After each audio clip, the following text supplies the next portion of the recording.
khususnya bidang leasing, perbankan itu membutuhkan jasa penagihan sebab utang-utang tuh tinggi. Akibatnya Izin Pak Franky, bagaimana prosedur penagihan utang yang sah menurut hukum di Indonesia Pak Franky? Oke, gini kan, ya namanya semua usaha itu pasti ada yang mengalami masalah hutang dan kesulitan dalam menagih hutang. Oleh sebab itu, maka timbullah bidang usaha jasa penagihan hutang atau kode KLBI-nya itu adalah aktivitas jasa penagihan hutang. Tapi yang jadi masalah di tahun 2020 kemarin pada saat COVID ya, pemerintah tuh jadi melarang aktivitas debt collector ini karena pada saat itu Indonesia dan seluruh dunia tuh sedang kena wabah COVID sehingga kegiatan debt collector itu jadi meresahkan masyarakat karena pada saat COVID banyak sekali tuh hutang-hutang dari masyarakat Indonesia tuh yang sulit terbayar sehingga di saat itu debt collector tuh aktivitas debt collector tuh tinggi,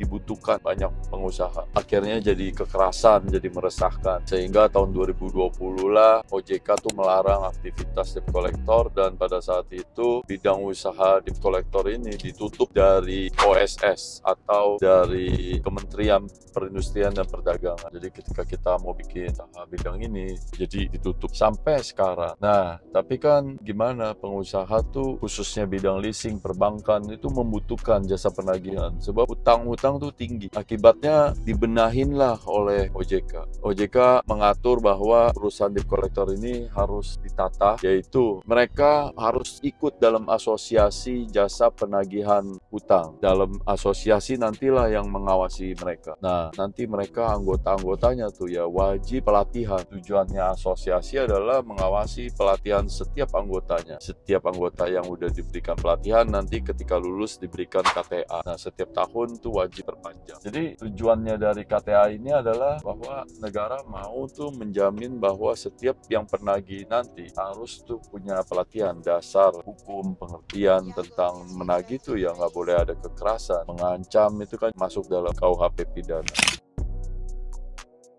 Kita nih selalu FYP di layar kalian.